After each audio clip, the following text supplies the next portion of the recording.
So Arnold Schwarzenegger, we all know Arnold Schwarzenegger, right? The movie actor, became governor of California back in, or as he would call it, California, back in 2003. He was hit with an egg during a rally. Later during the speech, Arnold responded, "Now he owes me bacon." That's pretty funny, though. Now he owes me bacon, yeah.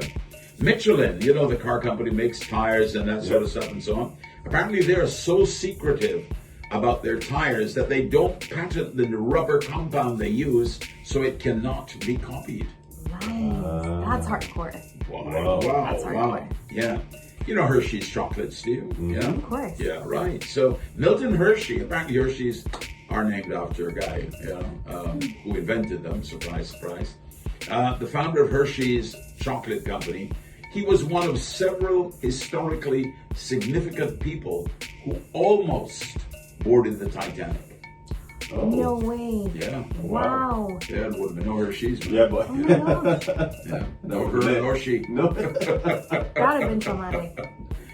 Wow. Ever heard about this thing? It's called, I think, Lech-Nyam syndrome. I hope I got the pronunciation right. No. Apparently, it's an inborn error of metabolism whose clinical hallmark is self-mutilation.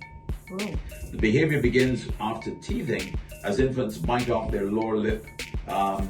Later in life, affected patients are known to stab themselves, amputate fingers, toes, and even a tongue.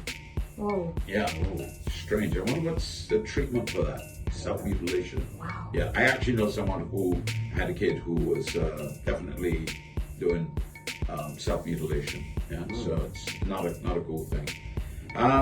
Not to be too morbid this morning, but in North Dakota in 1992, this is a pretty heroic story actually.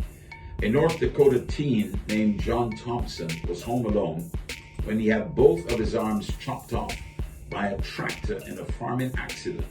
What's the point of this story? He still managed to get up, to dial for help using a pencil with his mouth. He lived and both arms were reattached. Whoa. Wow. Now that That's brilliant. that is bravery. That's the definition of resilience, I think. Wow. Now, I intend to live. Wow. Yeah, you gotta hand it to him. Yeah. But no. All right, well, let me just say, I think I have my finger on the pulse of things this morning. All right, okay. All right, let's get to something a little more mundane then. An Australian man, this guy clearly has nothing to do or had nothing to do, typed every number from 1 to 1 million in words on his typewriter. It took him a total of 16 years to complete. Really? Was it purpose? Well, I have no idea. Boredom. He's probably lived out in the outback, you know. I have so much work for him to come here and do. Yeah, Like, boy. actual work. On a typewriter. Oh my goodness. I mean, you know, you could use a voice recorder and have it, your iPad type it for you, man. You know? Jeez. 16 Type years. every number from 1 to 1 million. So 1 million. 1, 2, 3, 4. And then 101, 102, 100, 201, 1,001. You know, turn it into 2,000. wallpaper or like a fabric to turn it into a dress or did something cool with it. A panache dress, A right? panache dress even, you know? So says the designer of panache, giving her ideas now. Next thing you know, you're going to see Karishma here in a dress with numbers all over it. 101, 102. You never know. You never know. Oh my goodness. Well, there you have it. Those are some things that are definitely not Necessarily the news.